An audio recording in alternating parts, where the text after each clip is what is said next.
Women contributed in a variety of ways to the Patriot side in the American Revolution. Women organized into a group known as the Daughters of Liberty. They took their name from the Sons of Liberty, a group of male patriots that formed in reaction to the Stamp Act in 1765 to oppose what they regarded as British tyranny. In response to British taxation, the Patriots decided to boycott British goods, such as textiles and tea.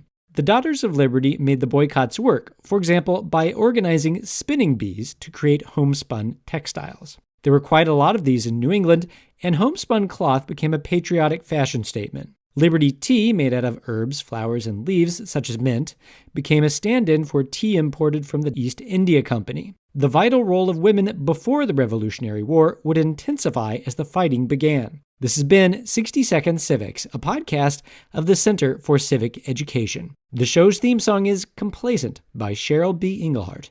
You can find Cheryl online at cbemusic.com. 60 Second Civics, where civic education only takes a minute. I'm Mark Gage.